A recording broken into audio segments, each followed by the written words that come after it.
औज़ुबिल्लाहिमिनश्शैतानिर्रजीम बिस्मिल्लाहिर्रहमानिर्रहीम। अस्सलामु अलैकुम व रहमतुल्लाहि व बरकातुहू। How are you students? उम्मीद है आप लोग खैरियत से होंगे। गर्ल्स आप लोग को पता है कि हमारा यूनिट नंबर 3 जो है वो कंप्लीट हो चुका है अल्हम्दुलिल्लाह। Today we are going to start unit number 6। Unit number 3 हमारा बायोलॉजी से था। इस यूनिट का क्या टाइटल है? यूनिट 6 का chemical reactions and chemical equations. जी आप बताइए कौन से जो है वो हमारी साइंस की कौन सी ब्रांच से है?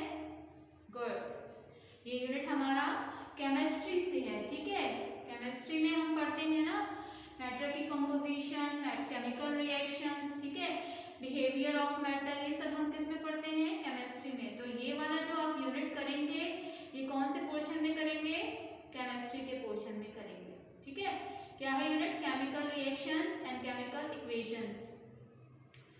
जी केमिकल रिएक्शंस बस आप लोग क्लास 7 में जो है वो पढ़कर आए हैं। केमिकल सब्सटेंसेस या कोई भी मैटर होता है वो दो तरह से चेंजेस शो करता है।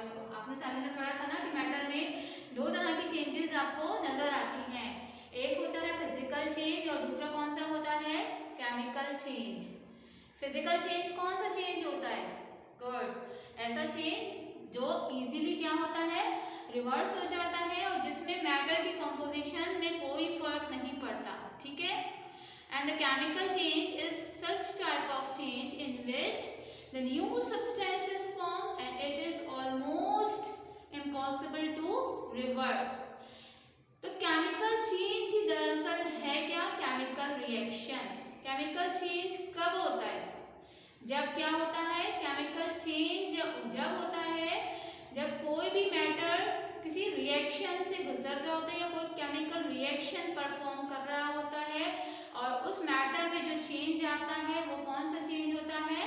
Chemical change. ठीक है, तो केमिकल रिएक्शन क्या हुआ? A chemical change is usually called chemical reaction. यानी केमिकल रिएक्शन होने से, किसी भी मैटर के अंदर केमिकल रिएक्शन होने से जो चेंज होता है वही चेंज क्या कहलाता है? केमिकल चेंज या केमिकल रिएक्शन।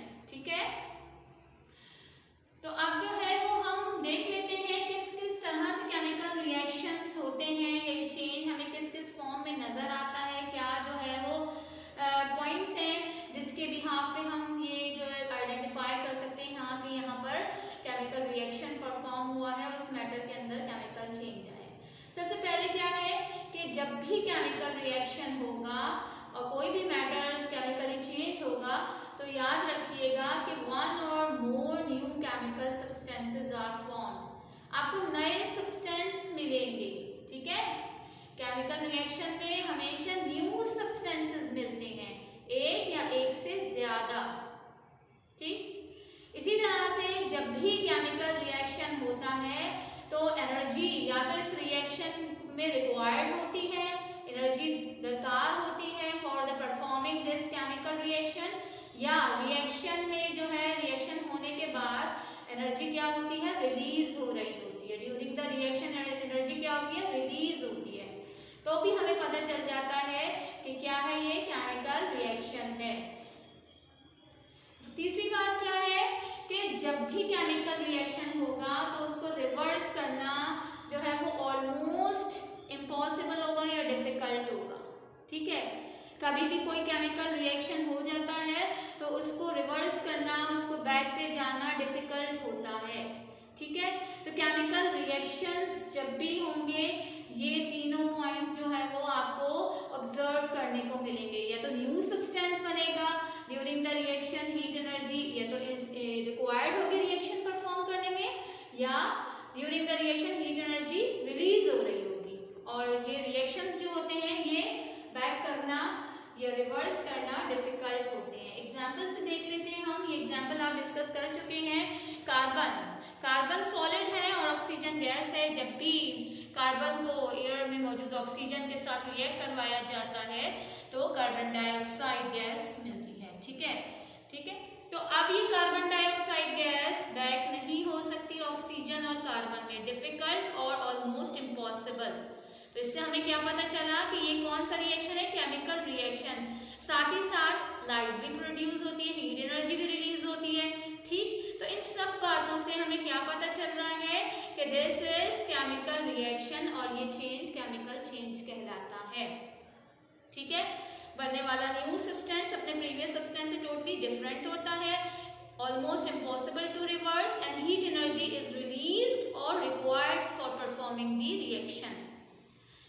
ठीक गर्ल्स, आज हम इसको मजीद और डिटेल से पढ़ते हैं, क्योंकि केमिकल रिएक्शन जो है हमें मैटर में और नजर आते रहते हैं, तो इनको हमने जो है वो कैटेगराइज कर दिया है 4 डिफरेंट टाइप्स में, कि जो है वो कौन कौन से जो है वो क्वालिटीज सिमिलर होंगी, तो ये रिएक्शन जो है वो इस टाइप के टाइप 1 के होंगे या टाइप 2, 3 एंड 4। तो सबसे पहला हमारे पास टाइप ऑफ केमिकल रिएक्शन है कॉम्बिनेशन और सिंथेसिस।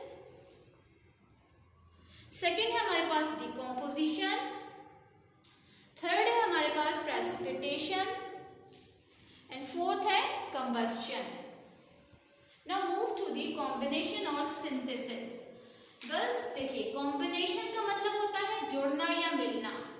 तो अब कॉम्बिनेशन और सिंथेसिस नाम से जाहिर है कि इसमें कोई चीज कंबाइन होके कुछ जो है वो नया प्रोडक्ट बना रही है, कंबाइन हो रही है। तो 2 or more substances combine to form a single chemical substance।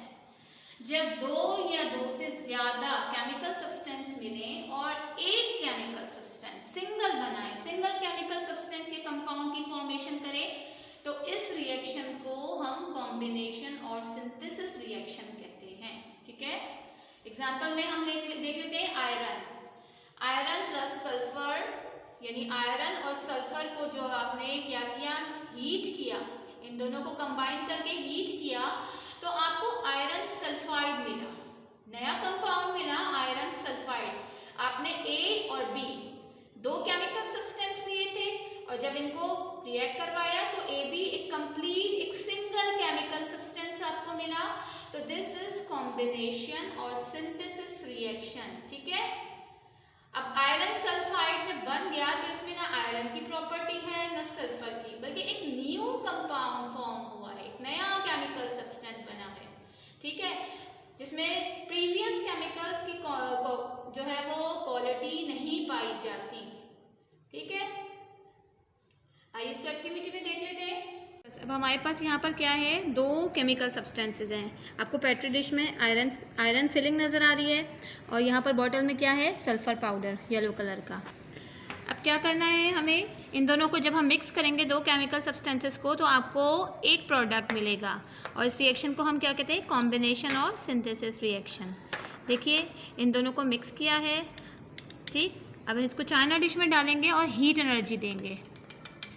Heat करने पर हमें आयरन और सल्फर मिक्स होंगे और आयरन सल्फाइड मिलेगा, यानी आयरन और सल्फर 2 केमिकल्स हैं और आपको एक प्रोडक्ट मिलेगा आयरन सल्फाइड, जिसमें आयरन और सल्फर दोनों अपनी प्रॉपर्टीज़ को लूज़ कर देंगे और कंबाइन होकर आयरन सल्फाइड बनाएंगे। जी गर्ल्स देखिए, सल्फर आपको रिएक्ट करता हुआ नज़र आ रहा है, डिसअपियर हो रहा है। ठीक है, आयरन के साथ मिक्स होकर क्या बना रही है, आयरन सल्फाइड। ठीक है, this is a new product और इस रिएक्शन को हमने क्या कहा है, कॉम्बिनेशन और सिंथेसिस रिएक्शन। सेकेंड हमारे पास गर्ल्स क्या है, डिकम्पोजिशन। डिकम्पोजिशन यानी टूटना, डिकम्पोज होना। अब ये ऐसा रिएक्शन है जिसमें एक सिंगल केमिकल सब्सटेंस जो है वो ब्रेक डाउन हो जाता है 2 और मोर केमिकल सब्सटेंसेस में। वहां पर क्या था, फर्स्ट में 2 और मोर कंबाइन होते थे और एक केमिकल सब्सटेंस बनता था। ये उसका रिवर्स है, ये बिल्कुल उसका ऑपोजिट है कि single chemical substance is broken down into 2 और मोर सब्सटेंसेस। एग्जांपल देख लीजिए, कैल्शियम कार्बोनेट, इसको स्ट्रांगली हीट करते हैं, कैल्शियम कार्बोनेट, मार्बल चिप्स, चूने का पत्थर। ठीक है, जब इसको हीट करते हैं तो क्या मिलता है आपको, कैल्शियम ऑक्साइड मिलती है और साथ में कार्बन डाइऑक्साइड। ठीक है, तो एक केमिकल सब्सटेंस है, हीट करने पर आपको 2 डिफरेंट केमिकल सब्सटेंस मिल रहे हैं। तो दिस इज डिकम्पोजिशन रिएक्शन। ठीक है, अब हमारे पास थर्ड टाइप कौन सी है, थर्ड टाइप हमारे पास प्रेसिपिटेशन रिएक्शन है। Precipitation is new term for you. आइए देख लेते हैं क्या होते हैं प्रेसिपिटेशन रिएक्शंस। क्या है कि जब 2 सॉल्यूशन डिफरेंट सॉल्यूशन हमने मिक्स किए, ठीक है, और आपको इनसॉल्युबल प्रोडक्ट उसमें मिला। अभी तो ट्रांसपेरेंट सॉल्यूशन थे, आप आपने जब उनको मिक्स किया और आपको क्या हुआ, अनट्रांसपेरेंट या फिर जो है वो आपको इनसॉल्युबल प्रोडक्ट नजर आने लगा सॉल्यूशन के अंदर, तो अब वो रिएक्शन कैसा रिएक्शन होगा, प्रेसिपिटेशन रिएक्शन। और इसमें जो इनसॉल्युबल प्रोडक्ट है वो क्या कहलाता है, प्रेसिपिटेट। ठीक है, इसके एग्जाम्पल में देख लेते हैं, silver nitrate and sodium chloride, इन दोनों के सॉल्यूशंस लिए और इन दोनों को क्या कर दिया, एक दूसरे के साथ कंबाइन कर दिया, रिएक्शन करवाया इन दोनों का। तो सिल्वर ने क्लोराइड के साथ रिएक्ट किया और सिल्वर क्लोराइड बन गया और सोडियम नाइट्रेट फॉर्म हो गया। अब यहाँ पर जो प्रेसिपिटेट मिले, जो इनसॉल्युबल प्रोडक्ट मिला, वो क्या था, वो सिल्वर क्लोराइड था। ठीक है, सिल्वर क्लोराइड इनसॉल्युबल फॉर्म में क्या आपको टेस्ट ट्यूब में नजर आया, और जो प्रेसिपिटेट बने वो किसके बने, सिल्वर क्लोराइड के। तो ऐसा रिएक्शन जिसमें सॉल्युबल सब्सटेंसेस या सॉल्युबल सॉल्यूशंस आप लें और उनसे जो है वो आपको क्या मिले, इनसॉल्युबल प्रोडक्ट मिल जाए, तो ये रिएक्शन प्रेसिपिटेशन रिएक्शन होता है। गर्ल्स, हमारे पास दो क्लियर सॉल्यूशन है, सिल्वर नाइट्रेट और सोडियम क्लोराइड, दोनों क्लियर हैं। अब हम इन दोनों को जब मिक्स करेंगे तो हमें इनसॉल्युबल प्रोडक्ट मिलेगा। देखिए सोडियम क्लोराइड का सॉल्यूशन, ठीक है, अभी तो ट्रांसपेरेंट है ये। अब जब सिल्वर नाइट्रेट इसके साथ मिक्स होगा तो आपको इनसॉल्युबल प्रोडक्ट मिलेगा जी, और ये सिल्वर क्लोराइड है, इनसॉल्युबल प्रोडक्ट, यानी सिल्वर क्लोराइड के आपको प्रेसिपिटेट नज़र आ रहे हैं और इस रिएक्शन को हम क्या कहते हैं, प्रेसिपिटेशन रिएक्शन। फोर्थ हमारे पास गर्ल्स क्या है, कंबस्शन। कंबस्शन तो आप पढ़ भी चुके हैं बहुत दफ़ा। कंबस्शन को हम बर्निंग भी कहते हैं, बर्निंग का प्रोसेस भी कहते हैं। क्या कौन सा होता है कंबस्शन रिएक्शन, ऐसा रिएक्शन जिसके अंदर क्या हो कि कोई भी केमिकल सब्सटेंस ऑक्सीजन के साथ रिएक्ट करे, एयर में मौजूद ऑक्सीजन से रिएक्ट करे और क्या मिले आपको, हीट और light. This reaction is called combustion reaction. ठीक है, a chemical substance react with oxygen in the air and giving out heat and light. This is called combustion reaction और burning भी कहा जाता है। इस पर्पस के लिए मैग्नीशियम रिबन को, यानी मैग्नीशियम को जब हम ऑक्सीजन के साथ क्या करते हैं, रिएक्ट करवाते हैं, ऑक्सीजन एयर में मौजूद है, मैग्नीशियम ने लिया, इन दोनों का रिएक्शन करवाया, तो अब हमें क्या मिला, मैग्नीशियम ऑक्साइड, साथ में हीट एनर्जी भी रिलीज हुई और साथ में वाइट लाइट भी आपको, यानी जो है वाइट लाइट भी आपको इमिट आउट होती भी नजर आई। तो दिस इज कॉल्ड कंबस्शन और बर्निंग। ठीक है, मैग्नीशियम क्या होता है, मेटल है, इसको इसका छोटा सा पीस लेके मैं इसे पहले बर्न कर रही हूँ और फिर जब ये बर्न हो जाएगा तो मैं इसको किसके अंदर डालूँगी, गैस फिल जार में। ठीक है, तो थोड़ा सा टाइम लगेगा इसे बर्न होने में। देखें जलना शुरू हो गया है थोड़ा थोड़ा, इस तरह से वो फुलझड़ियाँ वगैरह कभी जलाई हो आप लोगों ने। ठीक है, ये देखिए मैं इसको, देखिए इस तरह से क्या रिएक्शन हो गया, मैग्नीशियम जो है वो ऑक्सीजन के साथ कंबाइन होकर क्या करता है, मैग्नीशियम ऑक्साइड की फॉर्मेशन करता है। ठीक है, थोड़ा सा खतरनाक है ये रिएक्शन। जी गर्ल्स, उम्मीद है आपको आज का लेक्चर अच्छी तरह से समझ में आ गया होगा। चलिए अपने होमवर्क देख लीजिए। होमवर्क क्या है गर्ल्स आपका, you have to do question number 1D and also learn it from unit 6 and unit number 3 objective।